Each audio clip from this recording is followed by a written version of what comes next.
到了。谢谢，您慢走。盛小姐，萧先生，你这是？我们能好好聊聊吗？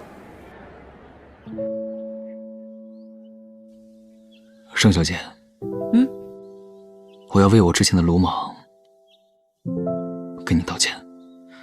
情急之下，我将你误认成了我太太。希望你和沈大哥能够原谅我。不必了，萧副司令，其中原委我已经都知道了。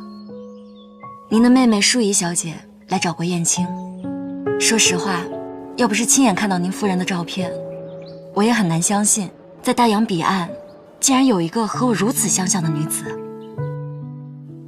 我单因为您的面容，就将您误认为我太太。她若知道了，心里一定会很难过的。萧先生，您不必自责。我想，要是您的太太知道，过去了这么多年，您依然对她念念不忘，她在天堂一定会很幸福吧。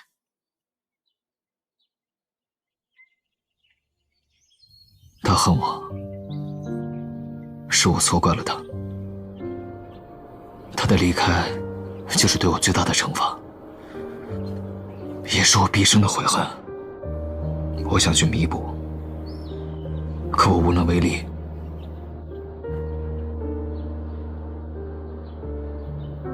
盛小姐，如果是你的话，你愿意给你丈夫一次弥补的机会吗？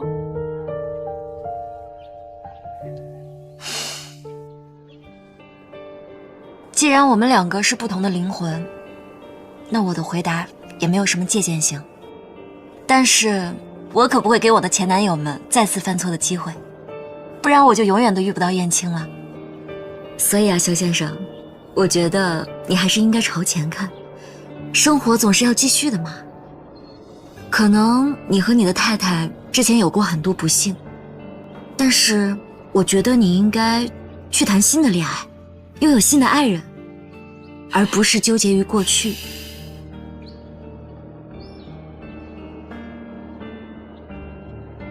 我知道了，谢谢你。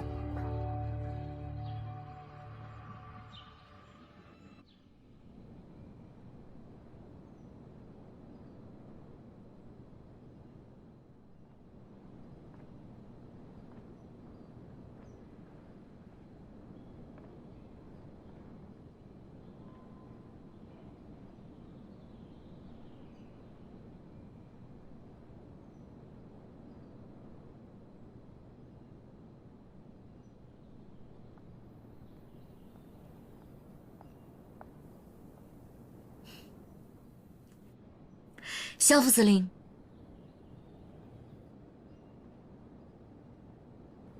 你要的咖啡好了。盛小姐，什么时候学的油画啊10岁，圣保罗女校现在还有我的作品呢。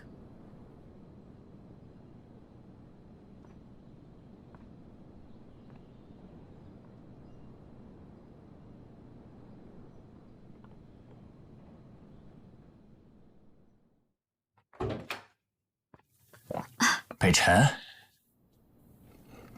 你来了，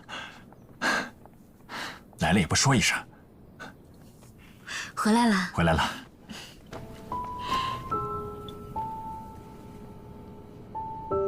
沈大哥，今儿我来是来跟你请罪的。上次是我太冲动了。嗨，有什么请罪不请罪的？事情都过去了。正好家里有几瓶红酒，今天晚上咱们兄弟俩不醉不休。小克，来叫人。见到叔叔也不叫一声，没礼貌。叔叔，我妈妈让我吃药，我不吃，我就是不吃。好啊你，张妈，小鬼在这里不吃药呢。哎，来了，太太。让你不吃药，妈妈，捉迷藏的时候不能耍赖。小克，叫萧叔叔。Uncle。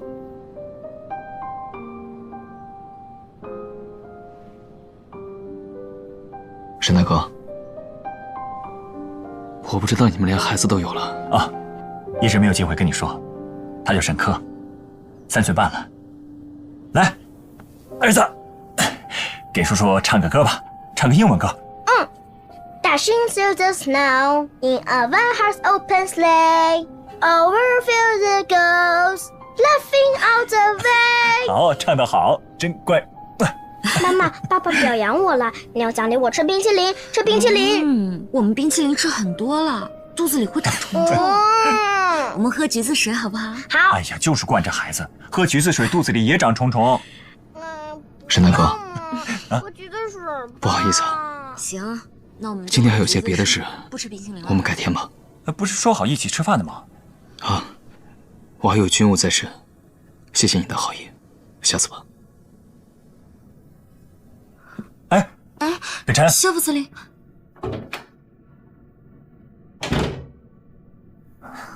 科儿，我们喝橘子汽水去。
沈大哥，你醒了。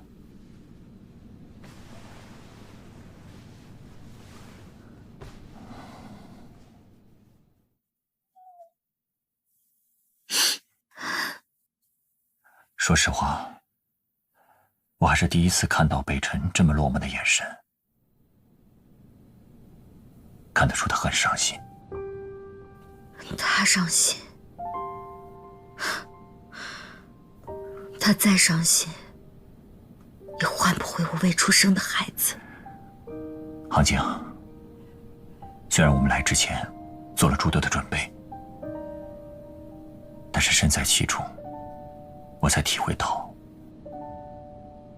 你以前那种惨痛的遭遇，不是常人可以面对的。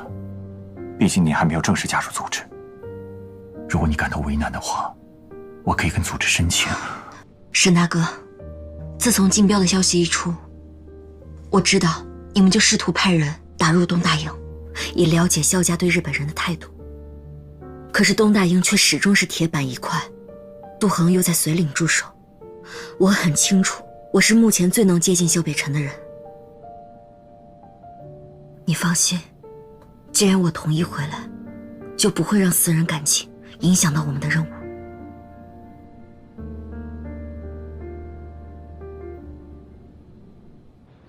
三哥，上面来的电令。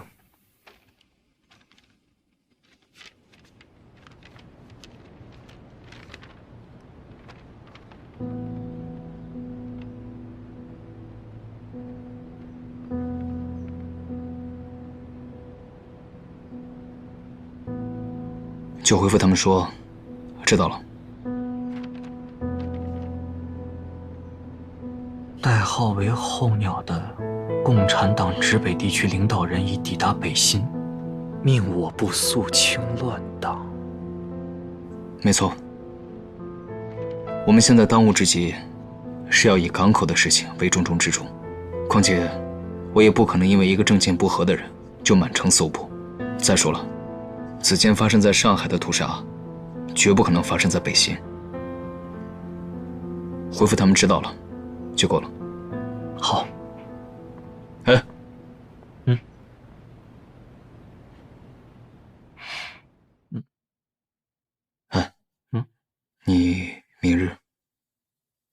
先把老李调走一段时间，跟他说军饷照发啊。好。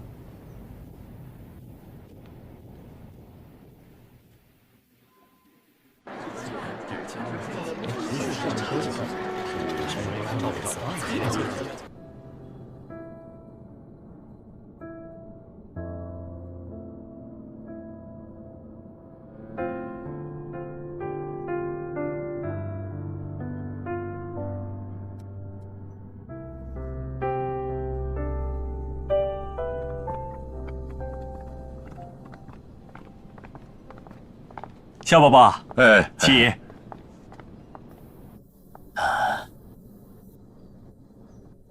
燕青回来有些天了，忙于公务，一直没来得及登门请安，实在是失礼了。别这么说话，年轻人吧就应该注重自己的事业。是啊，七爷，小宝宝，我来介绍一下，这是我太太盛寒君。萧司令，萧夫人。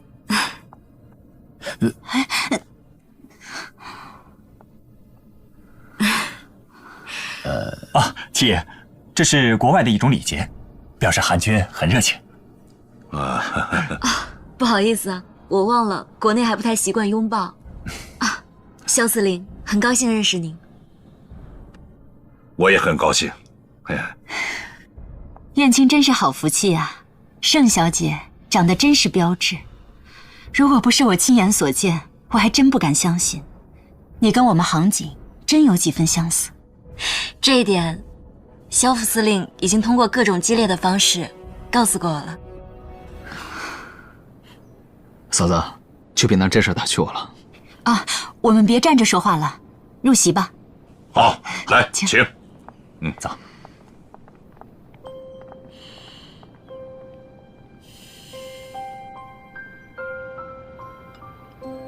来，寒君。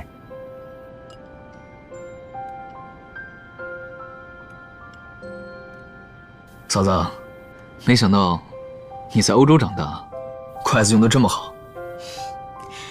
我小时候在欧洲，爷爷常说，我们到底还是中国人，所以在家都是吃中餐的。时间过得多快呀！一转眼，燕青也成家立业了。哎，我就是很好奇，你们两个是怎么认识的呀？七爷，当时韩娟还在读大学，他跟他画室的同学去我住的庄园附近写生。我记得那时候啊，所有人都在认真的画风景，就他一个人在画两只小狗打架。我当时就注意他了。好啊，你不是说你也是油画爱好者，才3天2头拿着画找我品鉴的吗？我这么优秀的追求者，你都爱答不理，我肯定要另辟蹊径啊！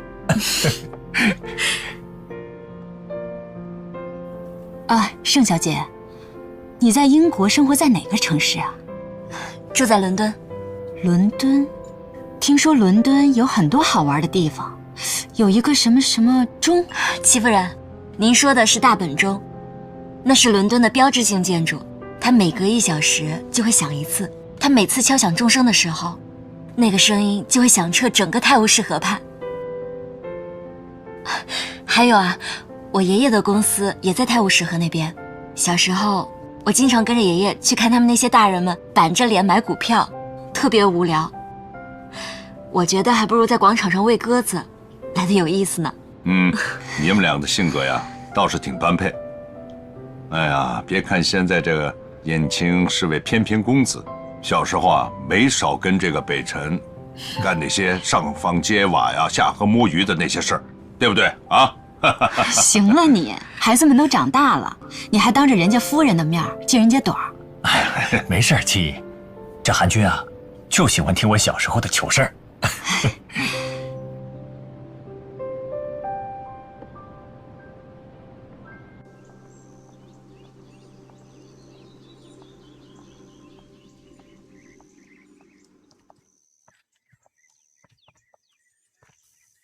今天感谢你们全家对我们夫妻的热情款待，过得很愉快。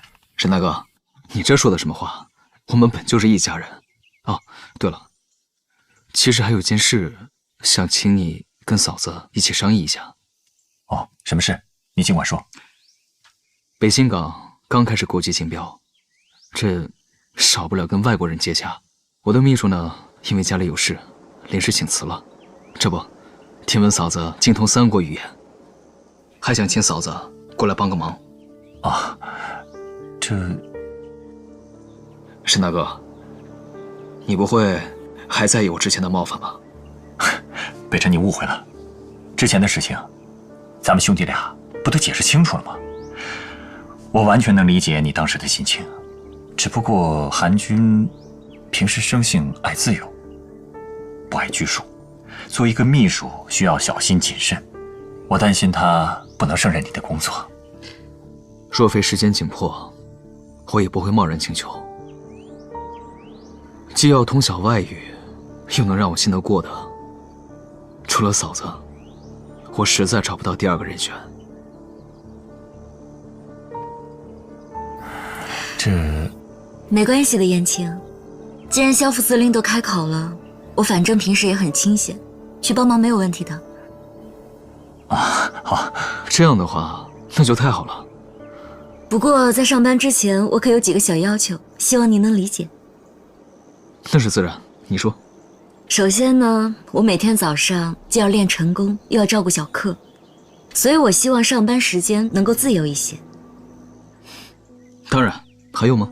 还有，我初来乍到，对东大营的业务肯定是不熟悉的。那我要是犯了什么错，你不许发脾气，不许骂人，更不许跟燕青打小报告。这我哪敢？还有吗？我可不能白给你干活，工资就算了，但是你得给燕青独家新闻。怎么样？用工作换独家，这个交易你不亏吧？哎，韩君，就算北辰不给我独家新闻，我也能通过其他渠道打听到。难道你在怀疑你老公的工作能力吗？哎呀，你知道我不是这个意思。好，我答应你。但凡招标会有什么新的进展，我一定给沈大哥独家报道。好，一言为定啊。那祝我们共事愉快。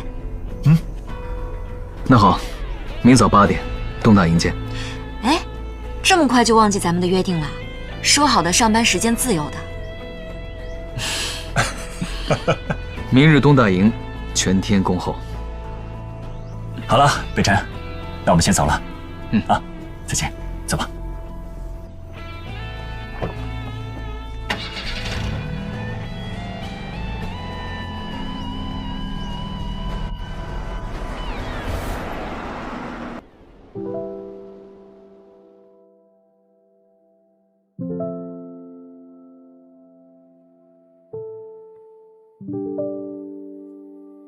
刚刚你也看到了，他跟杭景完全不一样。当年那场大火，杭景再也回不来了。我们都舍不得杭景，但是我们都要面对这个事实啊。如果杭景天上有知，他也不想看到你如此负累，对吗？听戚意一句劝，是时候放下了。戚，我心里头清楚，我知道自己该怎么做。你早些休息吧。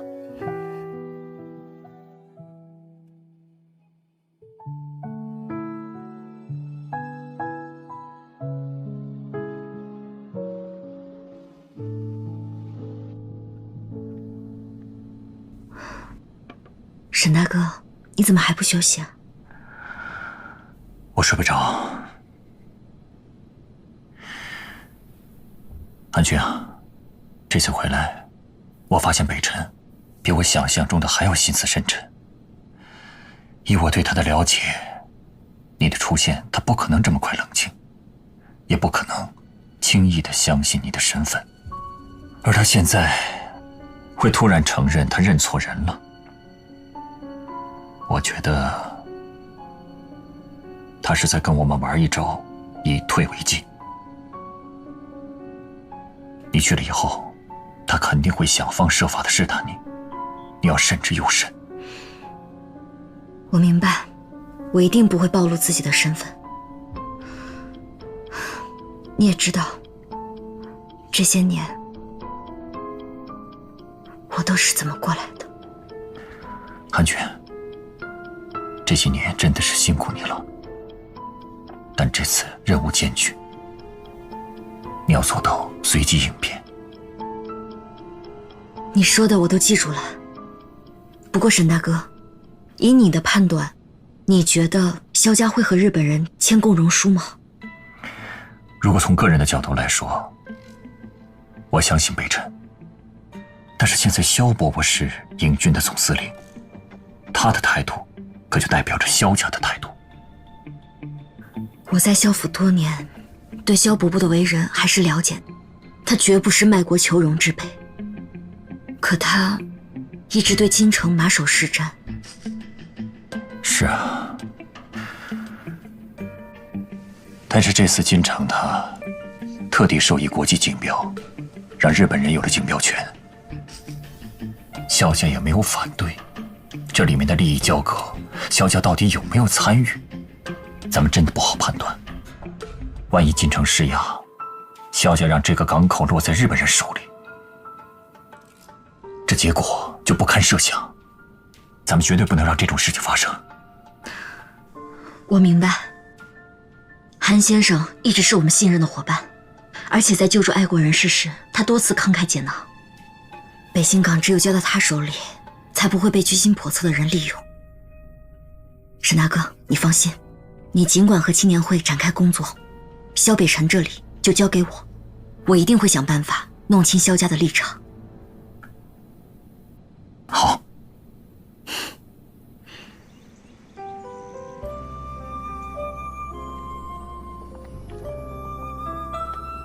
副司令，盛寒君女士到了。来了，快进来吧。副司令，我来报道了，今天就可以上班。太好了。请问我需要做什么？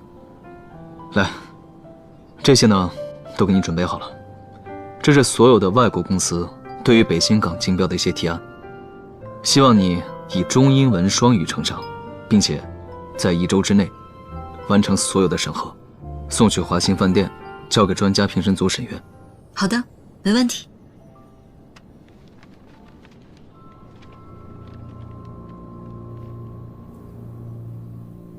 是盲选。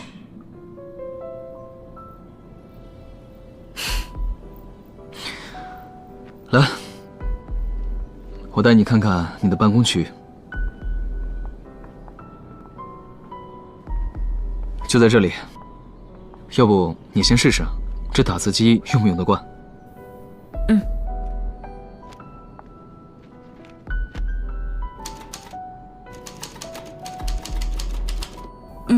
挺好用的。那就好。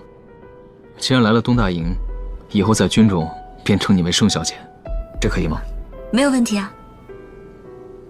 好，你忙吧。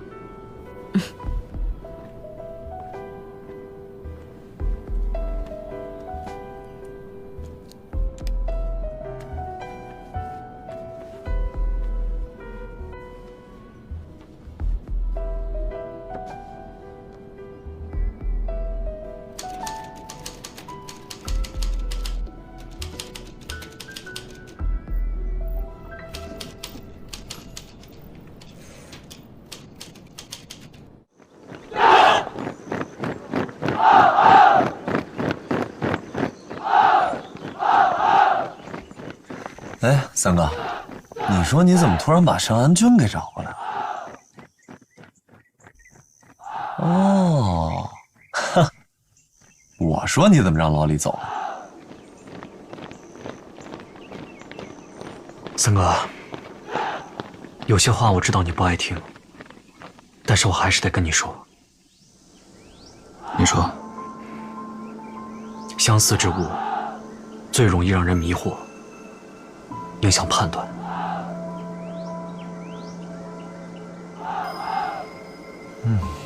三嫂已经去世了，她不是三嫂，现在这个时间点，一个长得和他如此相像的人出现在北新城，你就不怀疑他们的动机？我明白你想说什么，我心里有数。但是不论他们有什么动机，不试试怎么知道？好，有你这句话就够了。哎，莫狐狸，我说你别天天疑神疑鬼的，三哥心里清楚着，是吧？三哥。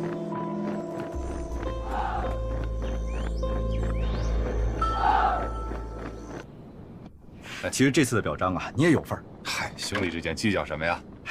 真是苦了你了。哎，这是日本盆景吗？佐藤先生专门派人送来的一份大礼，说是很珍贵。去吧，副司令还为此专门回了一份。那看来这个佐藤先生和你们副司令关系很好啊。盛小姐好兴致啊，工作这么忙，还有时间闲聊呢。我可没有磨洋工，我刚刚去归档，顺便借了一本词典出来，都怪我学艺不精，还得用它。盛小姐太过谦虚了，我看过你翻译的文稿，文笔相当不错，不愧是英国顶尖大学的高材生啊。莫先生才是人人称赞的东大营智囊，能够得到莫先生的赞赏，太荣幸了。哪里哪里，智囊其实也有想不明白的地方，就比如说，你和我三嫂长得如此相像，沈大哥怎能安心放你来三哥身边工作呢？燕青和副司令本来就是从小一起长大的好朋友，既然副司令需要帮助，我们夫妻二人当然是力所能及，尽力相助了。那我就先替三哥谢谢你们了。不过，我也要提醒盛小姐一点，你是在军队工作，好奇心太旺盛了，可不是件好事。多谢提醒，我会尽力尽到我的职责的。那我就告辞了。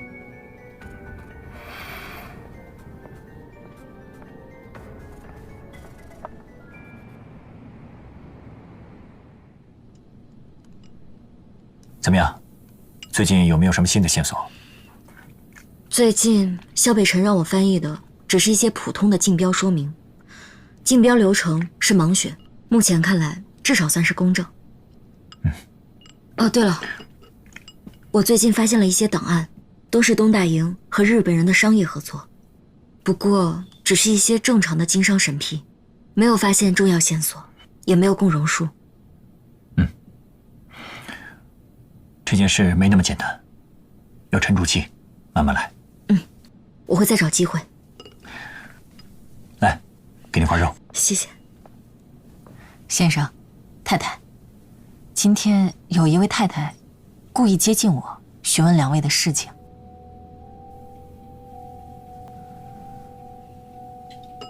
赵妈，你先不要回绝他们，该说什么，该做什么，你心里有数。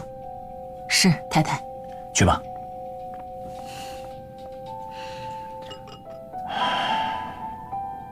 难道是萧北辰？有可能。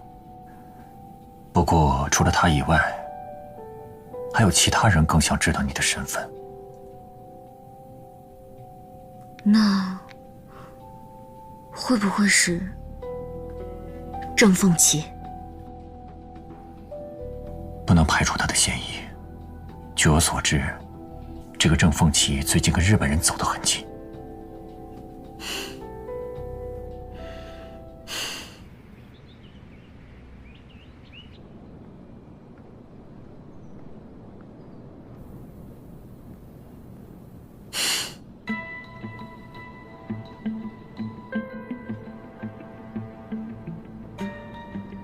三哥，哎，来，江南财政部的信。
舒怡啊，我帮你拿吧，来。徐子俊，你不在东大营，在这儿干嘛？没有，我正巧路过，正好送人。哎，舒怡，你不要这样对我好不好？你真的一点机会也不给我吗？我知道你一直在等沈大哥，没关系，我陪你一起等。可是5年了，沈大哥都已经结婚并且有孩子了。没错，5年了。那你还要浪费多少时间？不要再跟着我了，好吗？那你就不能为自己考虑考虑吗？就算我对沈燕青死心，我也不会考虑你。舒怡，你心里真的一点都没有我吗？我从来就没有把你放进过心。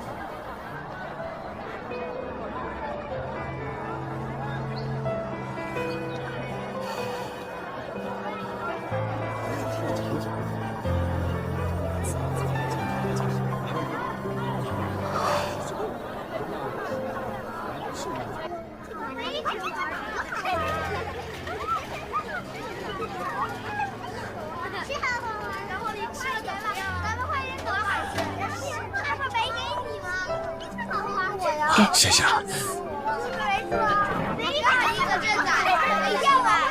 小朋友们，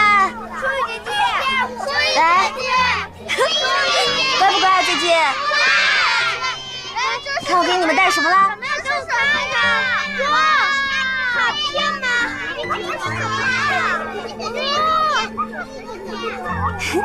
马兰开花21，28256，28257，28257，2822931。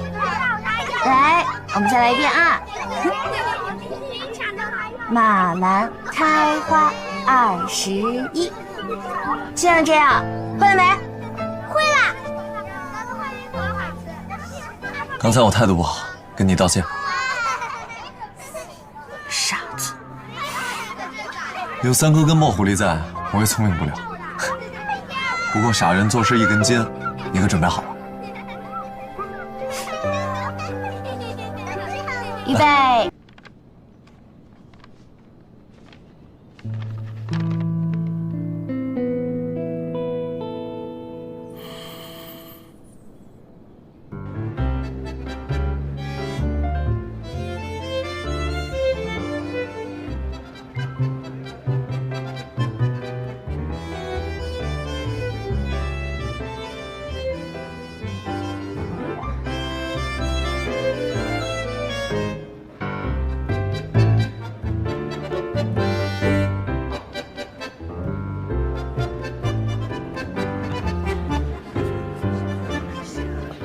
Caroline, are you having fun here tonight? 当然，戴维，生日快乐！ Thank you. 你还是舞会的皇后，怎么那么安静啊？还说呢，上次啊，你非让我跳了通宵，所以以后你办的舞会，我只看不跳。早就听闻沈太太舞姿卓然，还真想一睹风采啊。David， 你面子可真大，连萧副司令都请来了。小副司令，你能来，我真是太荣幸了。David千里迢迢来到北仙参加竞标会，那我自然得尽一下地主之谊。沈太太，难道不为寿星助个兴吗？是啊，沈太太，你就别推辞了。Caroline, please. 好吧，戴维，我可是看在你今天是寿星的面子上。女士们、先生们，让我们欢迎 Caroline， 舞会的皇后，为大家表演一支舞蹈。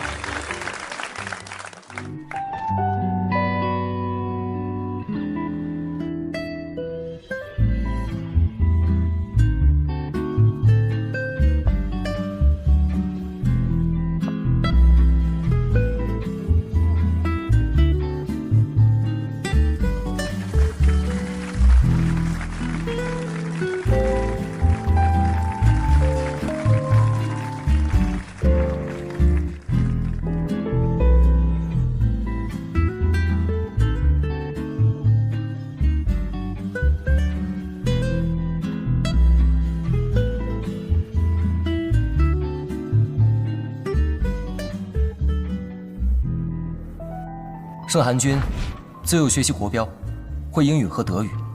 10岁以后，他进入英国贵族女校圣保罗女校学习，成绩优异。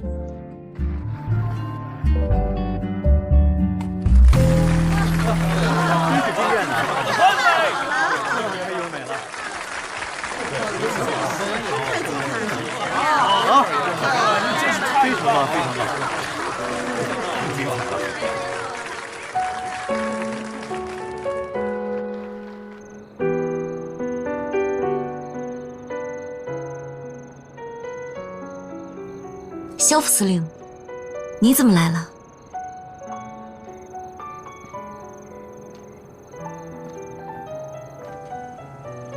出来透口气。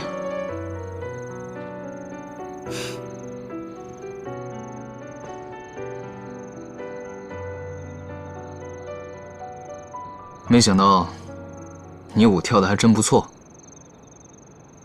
你们看着是不错，都不知道我背后吃了多少苦头。你看啊，这个呢，是我在学芭蕾的时候，大脚趾不知道流了多少次血。还有这里，厚厚的一层都是茧。这个就更惨了。以前在学校演出的时候，没想到地上有玻璃渣没有扫干净，我当时一脚就踩了上去。你为了躲我，没少让自己受伤。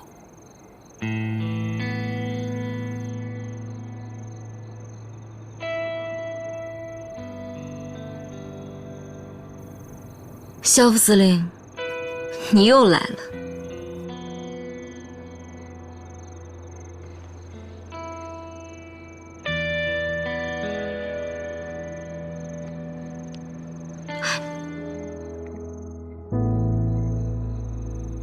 萧副司令，你这是跳舞？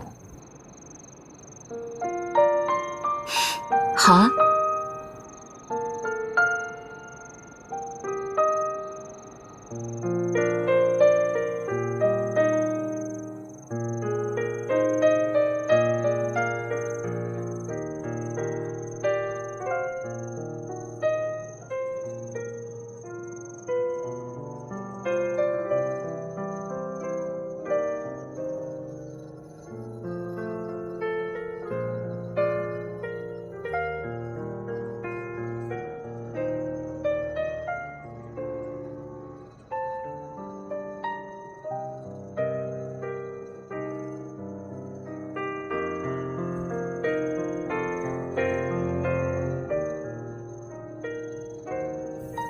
萧副司令，你真的是喝多了，该回去休息了。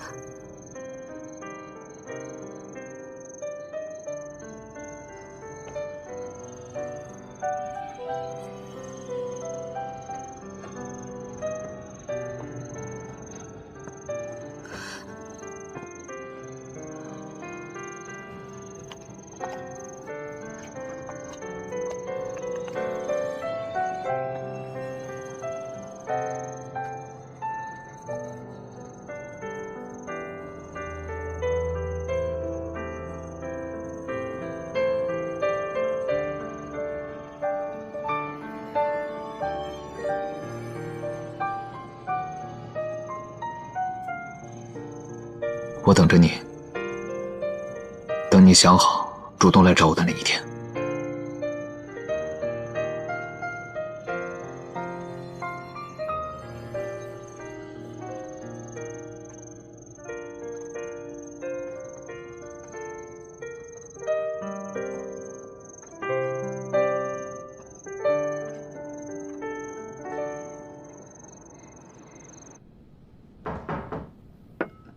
进。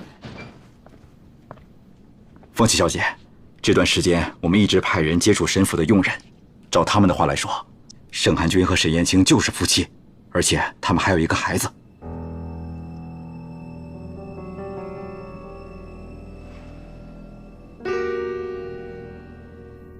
哼，莫非这真的是巧合？那咱们下一步该怎么办？我的第六感肯定没错，那个女人一定是林杭景。继续跟踪他，我就不相信扮演另外一个人能一点破绽都没有。老孟，晚上明月喝点吧，这2轮马上开始了，再不去10天半个月也去不了。你可别忘了，今天晚上跟白老板吃饭，保你喝个够。白老板还没死心呢啊！你说要不是之前仗着帮司令收过军饷，明里暗里没少给咱们东大营伸手，怎么着？现在又看上咱们北岘港的项目了。所以这一次，他把七叔都给搬出来了。行，嘿，这老碉堡，妥妥的鸿门宴了。走吧。哎。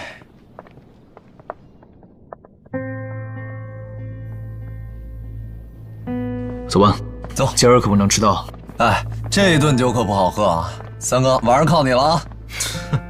又是血战一场，怕什么？三哥酒量好。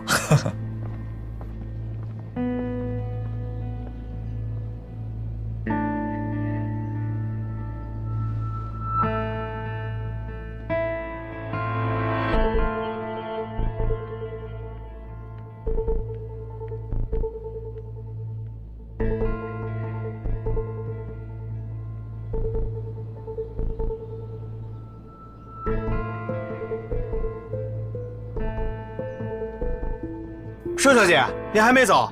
那我把水壶给您放外边桌子上了。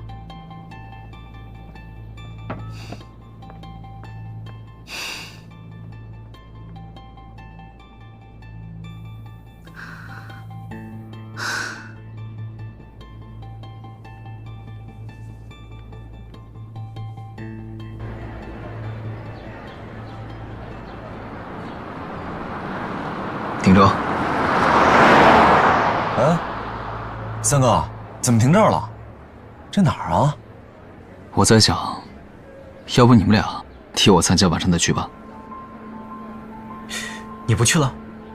白老板这次请了七叔，你不去的话，我怕他不买账。是啊，你们的酒量，我放心。不是，三哥，你不能这么对我们吧？去吧。走吧。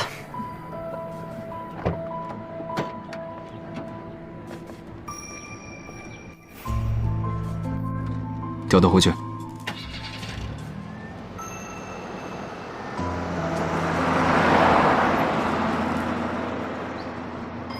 走吧。走。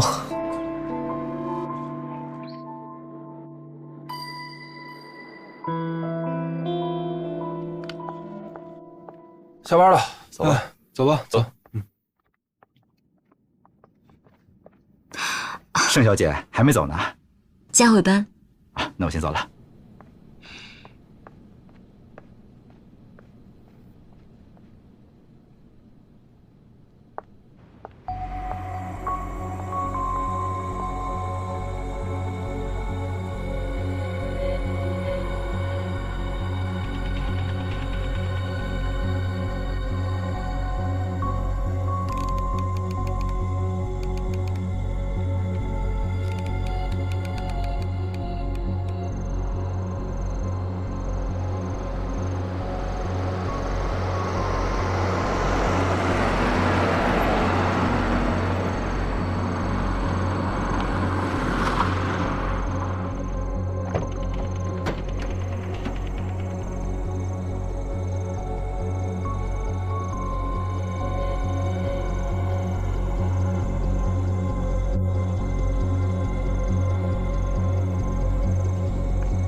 盛小姐，这么晚了还没走呢？副司令怎么这个点回东大营啊？啊，原本约了人一起吃饭，饭桌上一帮想攀着我走捷径的人，没什么意思。都是盛小姐啊，如果所有人都能像你一样这么敬业就好了。英语是我的母语，但是我也是第一次做这么专业的翻译，所以当然要敬业一点了。是吗？嗯，我看未必吧。此前我可看过盛小姐的文笔，那看起来可不比从小在中国学习诗词歌赋的女孩们差。副司令过奖了啊！我今天一定会把所有的文件都翻译完毕的，不会耽误明天的审查。嗯。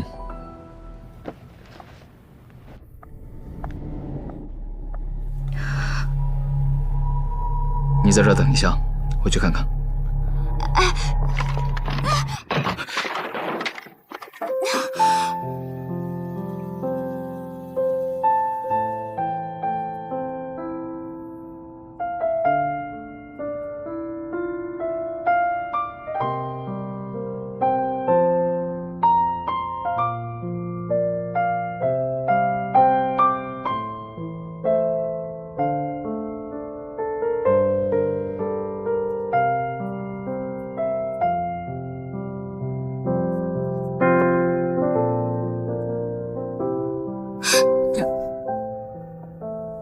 放下。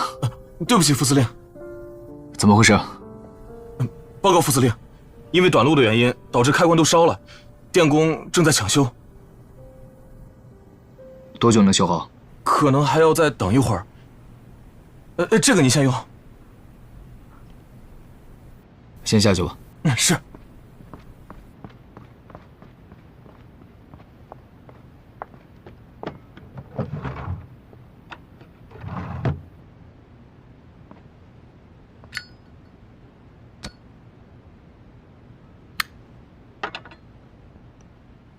拿着，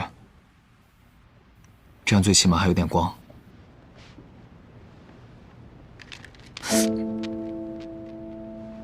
你的手没什么，一点小伤，不大钱。我那柜子里面有碘酒，帮我拿下吧，消消毒。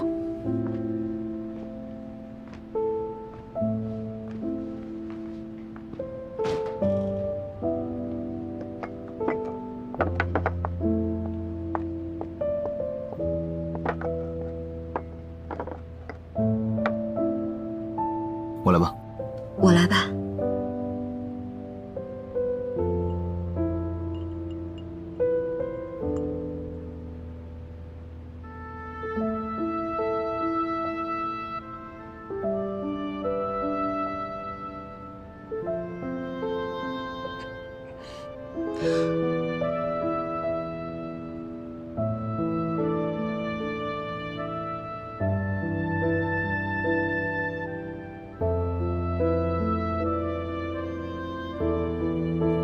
好了，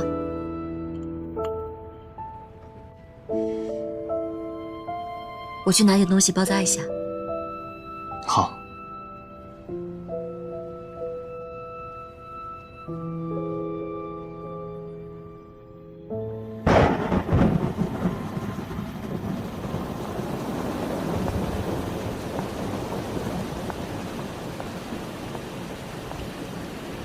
这么大的雨，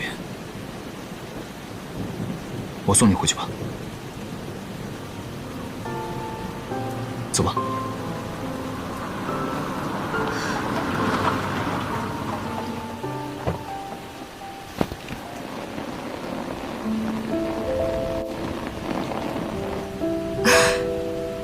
韩军，叶青，哎，快快！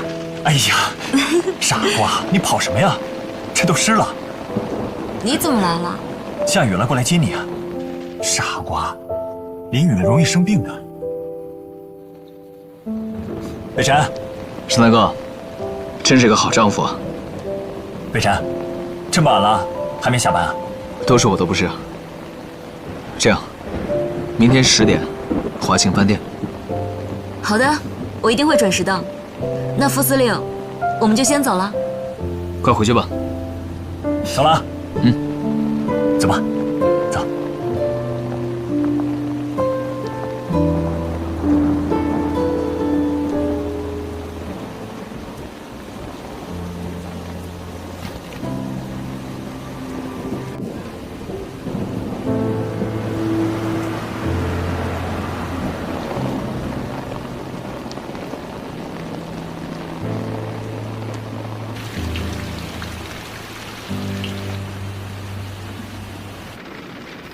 情况怎么样？我打开保险柜了，里面并没有供容书，只有一些南京给他的信件，但是具体内容还没有时间看。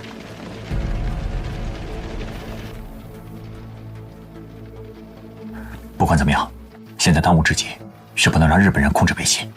竞标评选时间马上就要到了，我们必须在这期间拿到名单，对日本人进行部署行动。一旦等他们进入，目标太大，我们就很难再行动了。好，我会密切关注评审的环节，及时向你汇报。好，明天我会让阿良出一个港口的专题，重新把港口的战略地位和公平竞争的重要性再提一下。我会把这个时间段全国各地关于日企罢工的情况做个深度的分析，从这方面给萧北辰施压。到目前为止，入围的35家公司均已按时提交了详尽的设计方案。这次为期2周的评审会议，我们希望能从中挑选出8家，进入下一轮的阐述会。每家公司的设计方案和评审会议，日后都会在各大报刊上完整的刊登出来，接受大家的批评监督。请各位评审秉着公正公平的原则，为我们进行甄选。好，那我们开始吧。现代工业的典范，可主体位于水面以下，国内的钢材无法抵抗海水的腐蚀啊。吞吐量不到500万吨，但造价2000万，把投资花在进口材料上，是不是有点得不偿失啊？我觉得这个很有必要，主要是因为现在国内的钢材啊达不到这个要求。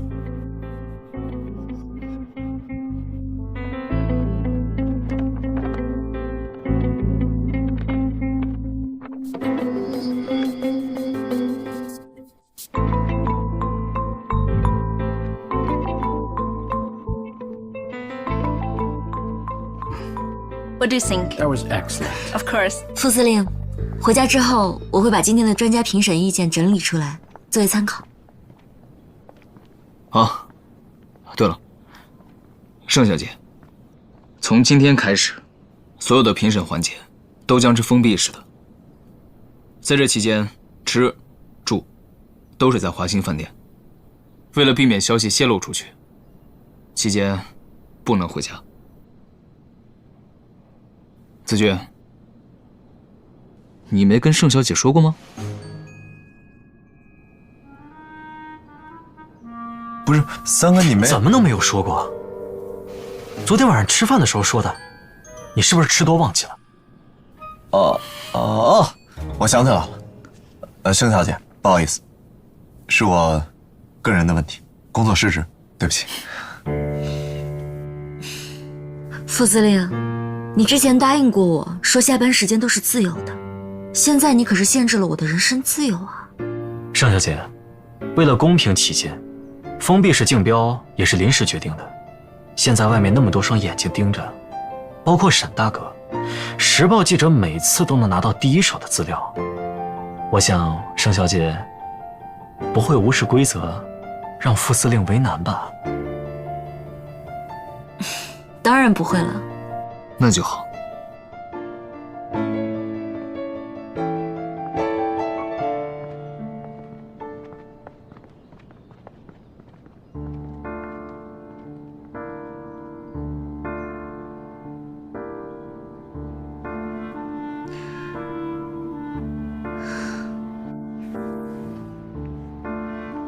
盛小姐，请，这就是您的房间。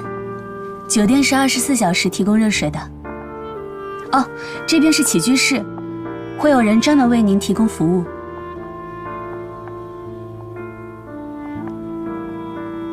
外面是中庭花园，由于安保的缘故，萧副司令吩咐酒店的窗户全都封死了。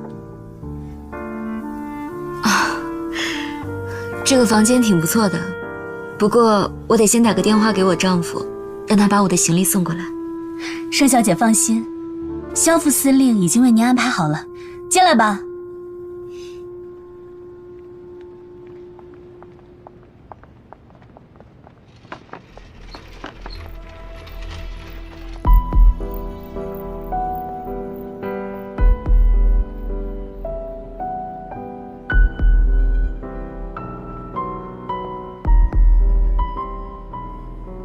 怎么样，盛小姐满意我的安排吗？副司令真是细心，我正打算去定制几件旗袍呢。好，这几件是从给我太太做定制的店里挑选的，颜色、款式都是按照她的喜好来的，能够让你满意，我很欣慰。不过我平时还是喜欢穿洋装，舒适自在一点。时间仓促，我临时准备了这些。不过我会把盛小姐的喜好全都记下来，让他们去准备。副司令真是细心周到啊！我这么做，只为了让盛小姐免去杂物，专心工作。还望在评审会期间，盛小姐将所有评审报告整理完毕交付于我。当然，也包括今日的。那看来我是恭敬不如从命了。不过副司令，再怎么样我也得打个电话给我的丈夫和孩子，跟他们说明一下情况吧。沈大哥那边我已经交代过了，他很理解，并且支持我们的封闭式评审流程。如果你有任何需求，我的房间就在你旁边，随时侍候。谢谢老板。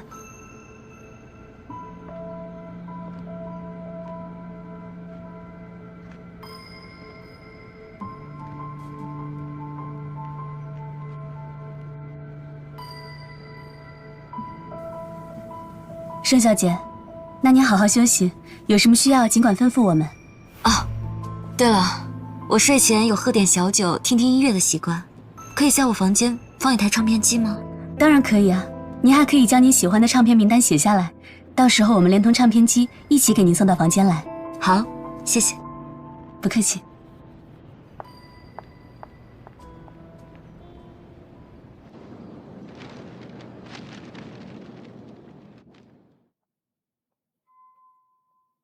司令，怎么样啊？张学良12月份宣布了一致，这1月份南京政府就要削减地方的军权，各方实力派都不满意。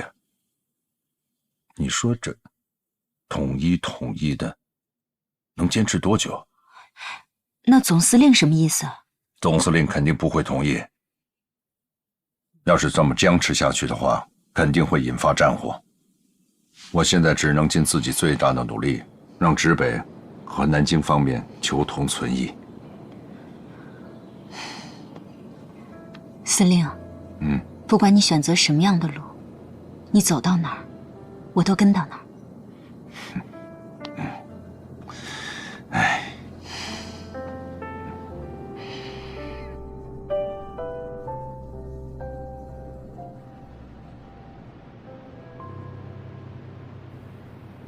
我们必须在这之前拿到名单，对日本进行部署行动。一旦等他们进入，目标太大，我们就很难再行动了。我该怎么跟沈大哥取得联系呢？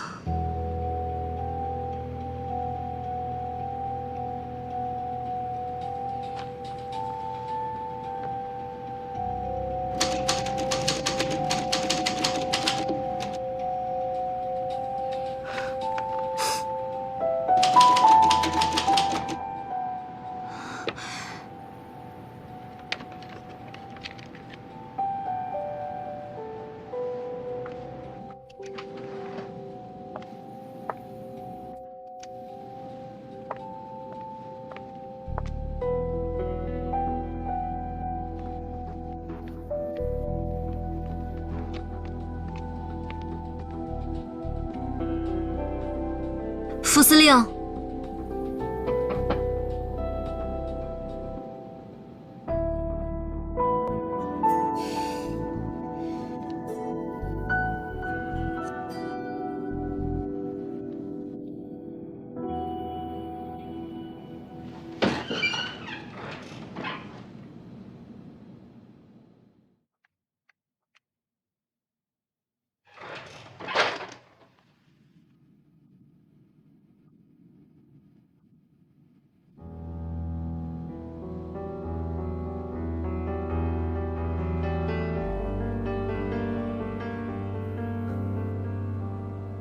盛小姐，大晚上的跑过来找我，有什么事儿？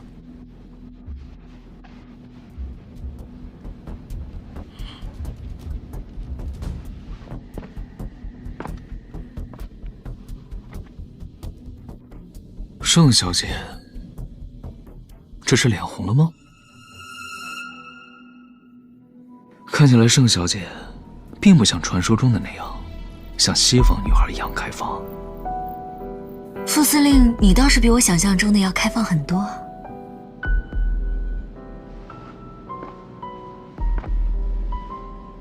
哦，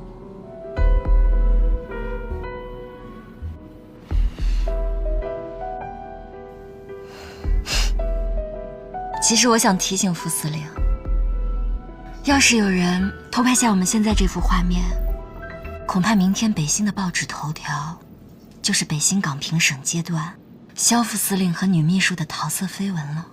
这儿是北新，现在还没有人有这个胆子。要不，你试试？副司令可真会说笑。我很尊重我的婚姻，更是尊重我的工作。我来就是想提醒副司令，你送过来的打字机是坏的，当务之急还烦请您送一台新的过来，不然我可不能保证完成今天的工作。那是自然。盛小姐，你放心，我收拾好就差人给你送过去。有劳了。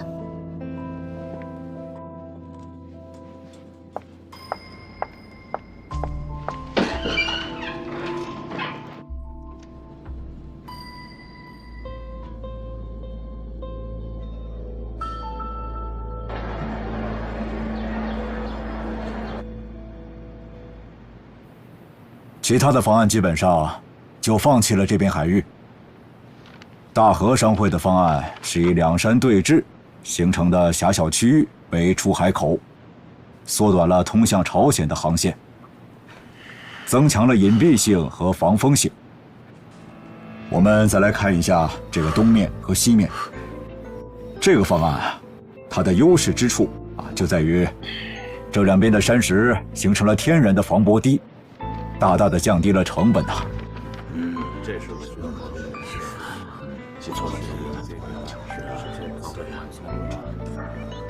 说的确实啊。我倒是和大家有一些不同的意见，不知道大家考虑到没有航道的淤塞问题。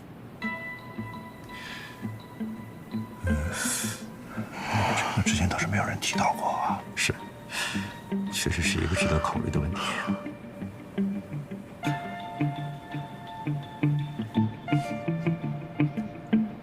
大和商会的提案选择这一段作为出海口，我认为不妥。它的两侧是山石，容易引起风化松动，万一导致滑坡，就会造成安全问题。就算没有造成危险，可是砂石入港，长此以往，必然淤积。航道淤塞可以通过疏通治理，山石松动我们可以加固防范吧，是吧？是啊。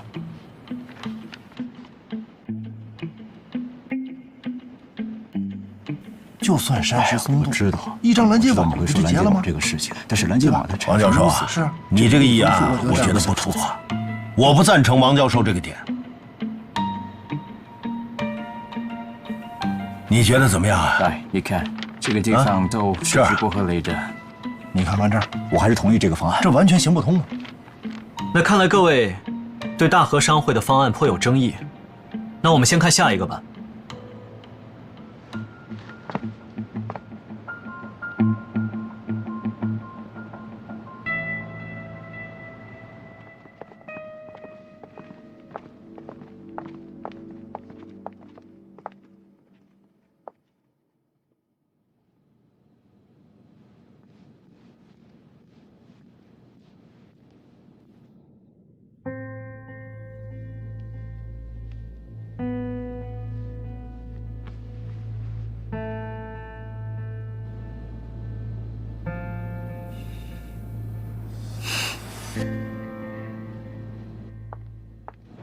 哎，对了，三哥，早上没来得及问你，你不觉得今天盛安君穿的有点眼熟吗？穿的跟三嫂似的，是吧？我说你这个脑子怎么长的？有什么问题啊？怎么了？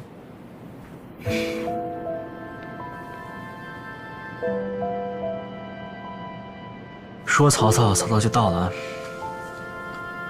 你好。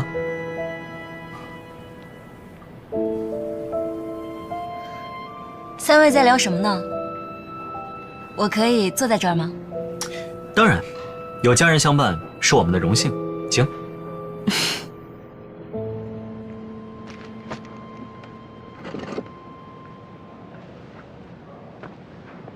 小姐，谢谢。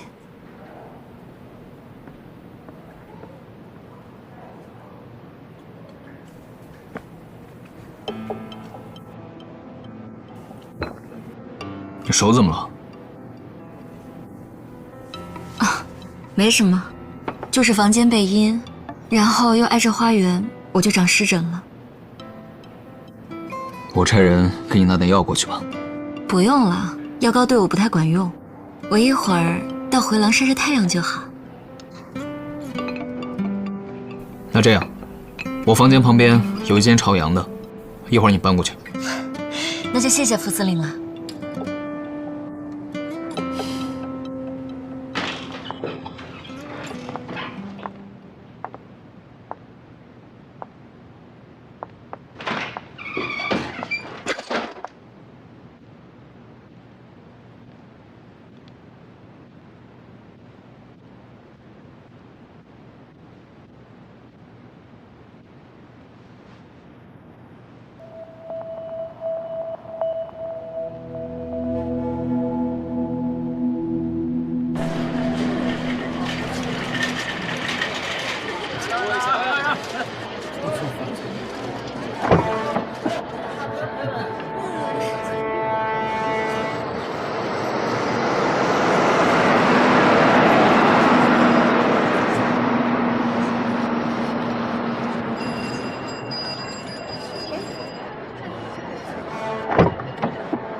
佐藤阁下，我们的人一直盯着华兴饭店，发现莫伟业悄悄去了一趟北新地质研究所。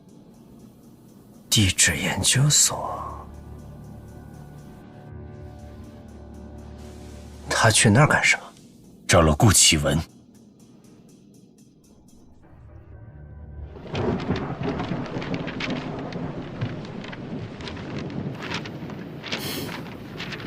行，咱今儿就先到这儿，啊。好。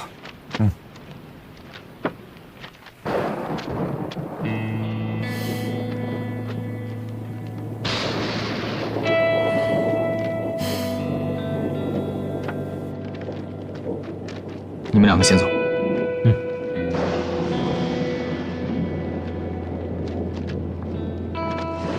走吧。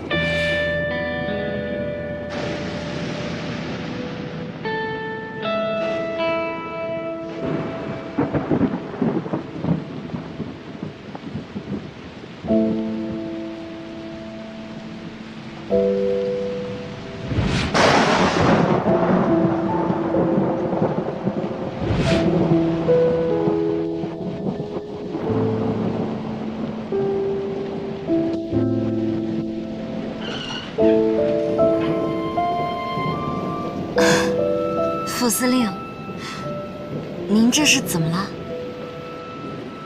没什么，就是过来告诉你，明天的会议纪要一式2份。好的，没有问题。